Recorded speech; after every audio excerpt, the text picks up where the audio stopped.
The government of the United States considers imposing further sanctions on Houthi militia. The European Union says it intends to designate Houthis as a terrorist group.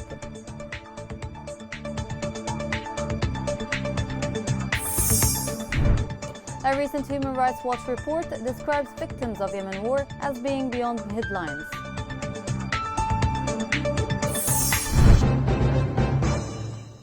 Welcome to Yemen Today TV. This is the English news with me, Rana Swalem. The U.S. President Joe Biden is considering imposing new sanctions on the Houthi militia in Yemen and its leaders. This was in response to its recent escalation of cross-border attacks with drones and ballistic missiles targeting the UAE and Saudi Arabia. U.S. officials are studying financial measures targeting the Houthis and their leaders, with the possibility of imposing new sanctions this week in response to the 3 attacks carried out on the UAE. The Associated Press reported that U.S. officials are seeking to reassure strategic allies in the Gulf, including Saudi Arabia and the United Arab Emirates. A number of European parliamentarians stressed the need to put the Irani-backed Houthi militia on the list of terrorist organizations. According to the official Yemeni news agency Saba, European parliamentarians stressed that urgent action and pressure will be exerted to classify the Houthi militia as a terrorist group due to the use of civilians as human shields and the storage of weapons in civilian institutions such as residential communities, schools, hospitals, and Sana'a airport, which they turned into a military base. On February 4, 2021, Biden gave his first foreign policy speech, America's Place in the World, during his first visit to the State Department. He announced 3 decisions with regard to his administration's policy towards the war in Yemen: the end of all support for offensive operations, including arms sales, U.S. support for the UN-led peace initiative, and the appointment of veteran diplomat Tim Linderking as a special envoy to Yemen. Nothing of those promises seem to have materialized. The following report has more details. The Biden administration is shifting its approach to the Yemen war, now entering its 7th year, in response to escalating drone and missile attacks by Houthi militia on the homes and territories of the United Arab Emirates and Saudi Arabia. Just this week, the United States committed more military support to its Gulf partners while weighing whether to return Houthis to the list of foreign terrorist organizations or, failing that, sanctioning key Houthi leaders. The bottom line is that the United States is getting more, not less, involved in Yemen as crucial nuclear talks with the Houthi backers Iran enter their final weeks. In response to the first question at his first press conference as Secretary of State on Jan 27, 2021, Antony Blinken said, "I am particularly focused on the question of sanctions on the Houthis," suggesting that the Biden administration would reverse the Jan 10th decision of the Trump administration to designate the Houthis as a foreign terrorist organization in order to facilitate humanitarian assistance, which it did on Feb the 12th. The stepped-up U.S. military support is not just as a sign of the U.S. commitment to the UAE, it's a signal to Iran. Houthis seem to be the penny stock investment for Iran. Low investment, high return. Iranians also read the papers. They know that Riyadh and Abu Dhabi have been hammered by some in Congress for its conduct for the war, another divided in their scores. Iran is unlikely to back a ceasefire while the stakes are so high and negotiations are ongoing in Vienna. A senior State Department official said Jan 31st that there are only a handful of weeks left to close a clear deal, and it is an objective of the United States to get to a separate discussion with Iran on regional security. A report issued by the Iranian opposition stated that Iran has gathered a group of mercenaries from all over the region to form a new naval militia and attack its neighbors and international shipping, especially off Yemen and Bab el-Mandab. The National Council of Resistance of Iran said that the unit was set up as part of Al-Quds Force, the arm of the Revolutionary Guards responsible for operations outside the Iranian territory. According to a report, Al-Quds Force is recruiting mercenaries for modern, armed and trained terrorist units to attack ships and naval targets in the region. The National Council of Resistance said that mercenaries are being hired from Iraq, Lebanon, Syria, Yemen and Africa. While the dramatic escalation of fighting in Yemen since mid-January has renewed international attention, the day-to-day reality beyond the ballistic missiles and airstrikes rarely gets the same attention. Civilians in Yemen are routinely subjected to discriminations by all parties to the conflict, not just one side. The following report has more details. Despite renewed attention, reality little changed for beleaguered citizens. While the dramatic escalation of fighting in Yemen since mid-January has renewed international attention, the day-to-day reality beyond the ballistic missiles and airstrikes rarely gets the same attention and scrutiny. Beyond the headlines, civilians in Yemen have been caught between hammer and anvil for years. Civilians in Yemen are routinely subjected to injustices by all parties to the conflict, not just one side. For instance, while the Saudi and UAE-led coalition is responsible for a naval and air blockade on Yemen and has a sordid record of unlawful attacks targeting civilians and civilian infrastructure in areas held by the Houthi armed group, Houthi forces have also been committing serious abuses. The Houthis' record of abuses and war crimes is long and growing, including holding people arbitrarily, forcibly disappearing them, and torture. The militia also abuses religious minority groups, wrongfully convicts journalists and threatens to execute them, unlawfully shells internally displaced people and forcibly displaces civilians. Houthi authorities have spread disinformation about the COVID-19 pandemic, subjecting civilians and health workers to risks, and the list goes on. The war in Yemen isn't a football match where one gets to cheer for one side over the other. Behind the headlines about the escalation, there are human victims who have suffered these abuses long enough. There is no magic bullet for solving Yemen's problems, but there is no doubt that the path forward should include accountability and redress measures for all abuses, no matter whether they are committed by states, armed groups, or others. Giants brigades and government forces incur heavy losses to the Houthi militia on Ma'rib front.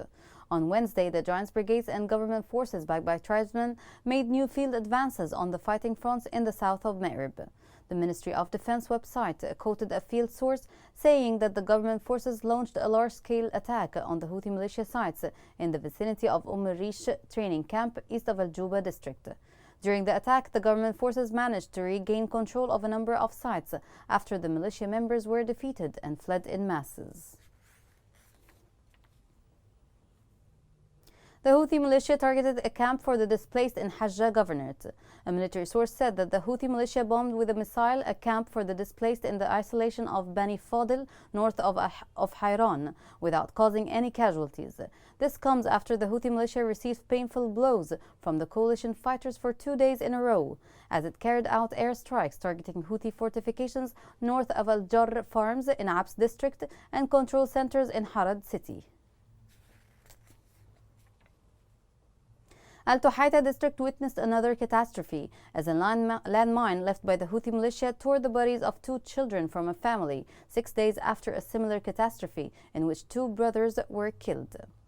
Local sources reported that the 2 children, Muhammad Isa, 14 years old, and his cousin Muhammad Ali, were killed by a mine left by the Houthi militia while grazing sheep in the vicinity of their village in Al-Jaruba, south of Tuhaita.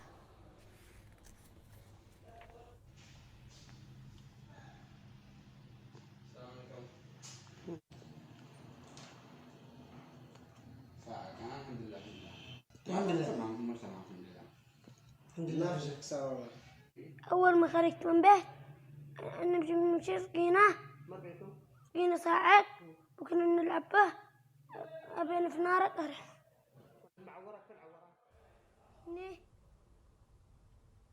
The Houthi militia closed the main halls of Ib University, preventing the entrance of professors and students who came for an interview to enroll in a doctoral study in the Department of Quranic Sciences and Islamic Studies.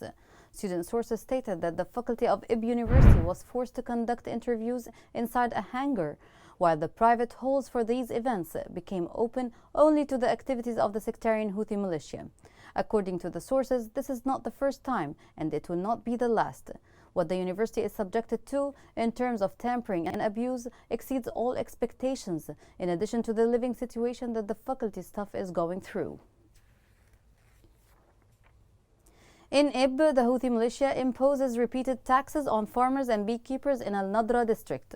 The terrorist Houthi militia has launched repeated campaigns of levies on various farmers and beekeepers in the northeast of Ib governorate, which has doubled the suffering of citizens in light of the deteriorating living and economic situation, and the militia's refusal to pay their salaries for more than 5 years now. The Houthi militia sends its armed members, supported by a list of names that includes all citizens, and demands them to pay the sums listed next to their names, in addition to 2,000 riyals, which they called the military's wages. A new United Nations report on Yemen released last week documents extensive abuses against minority communities in the country. The 300-page annual report, compiled by a 4-member panel for regional experts and sent to the UN Security Council, documented the systematic persecution of minorities in Houthi-controlled areas. The following report has more details.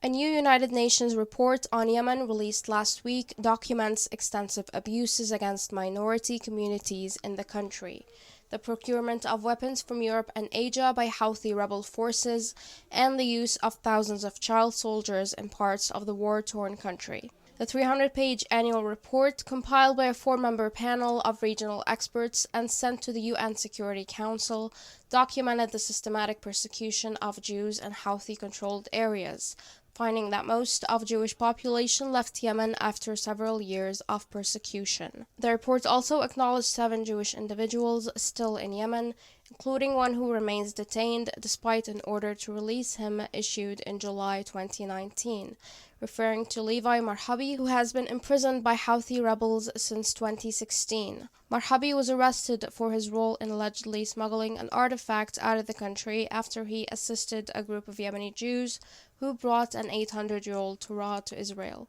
A State Department spokesperson told JI, "We understand the Houthis continue to detain Mr. Marhabi despite our calls, and those by the international community, for his release."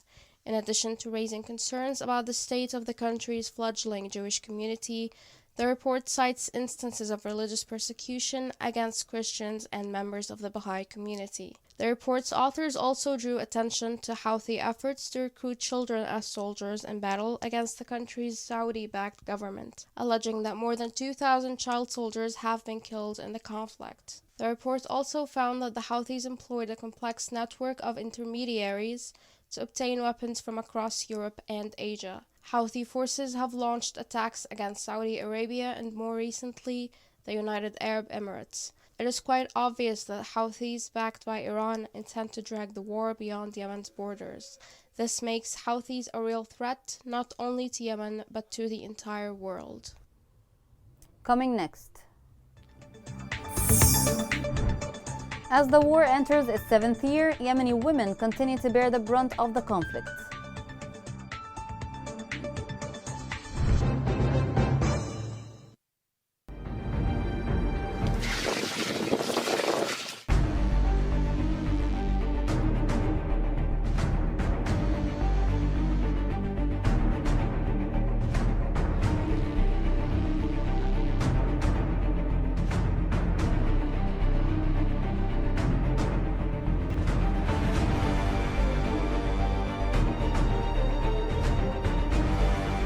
اضطرينا ان احنا نغادر من ذي وزحنا.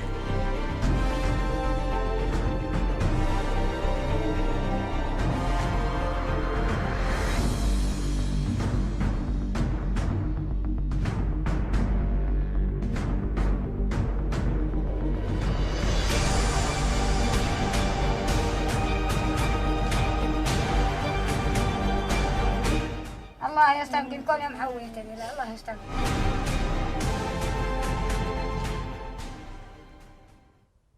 Armed conflict, poverty, hunger, and economic crisis have been severely affecting the lives of Yemeni people over the past 6 years. Around 80% of the Yemeni population require some form of humanitarian or protection assistance. the effect becomes even harder for vulnerable women who, according to social traditions, are mostly housewives looking after their families. Yet, because of the war and the deteriorating living conditions, some of them have started to look for jobs as a way to make their families survive. The following report has more details.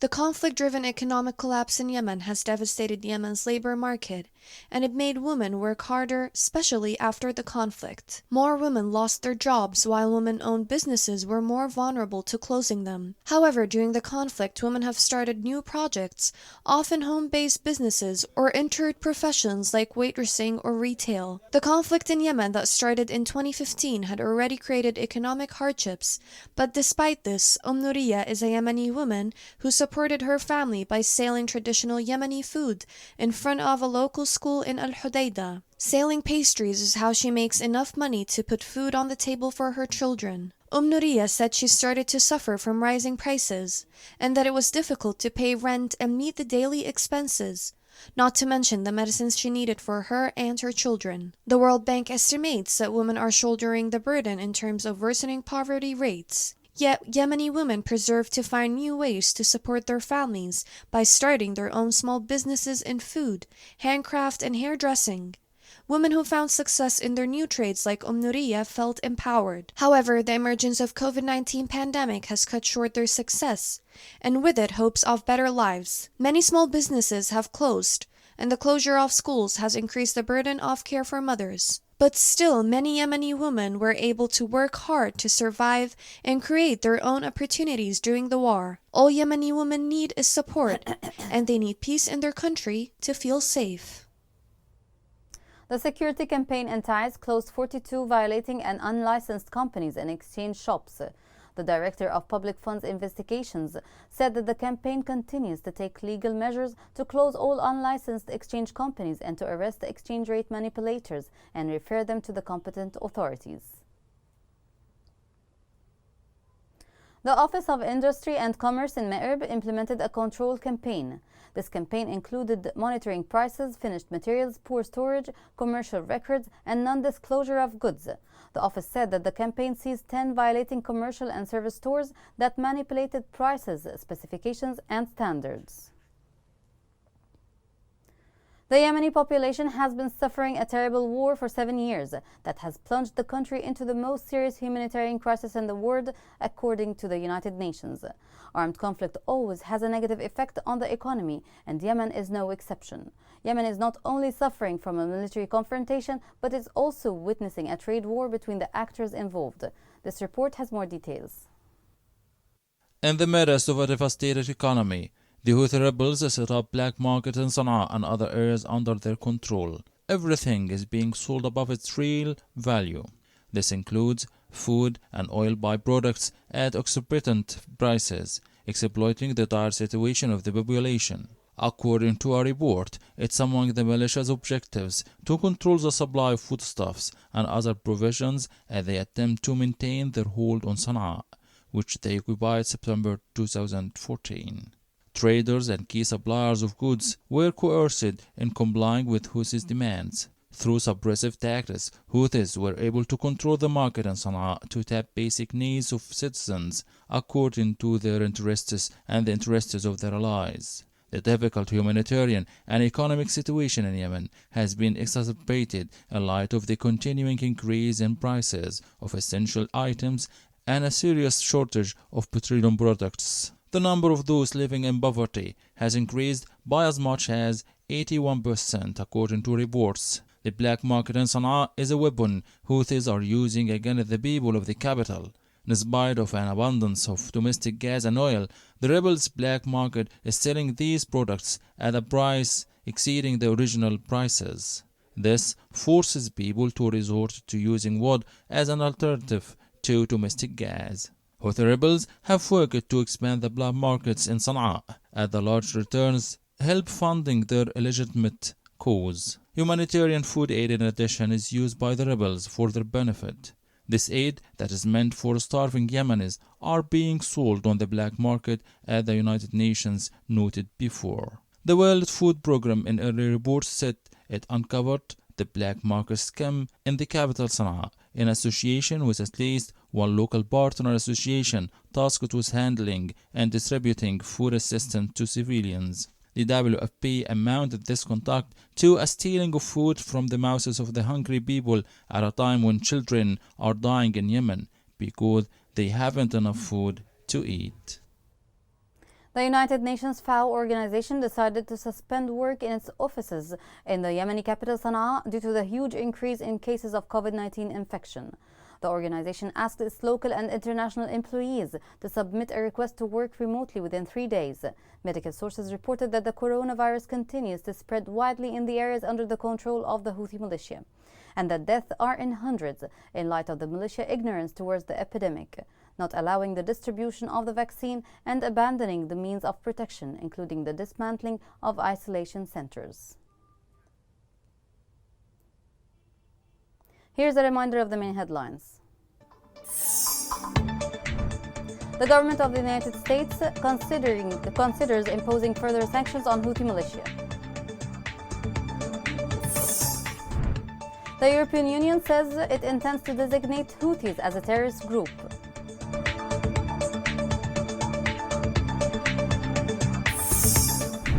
A recent Human Rights Watch report describes victims of Yemen war as being beyond the headlines.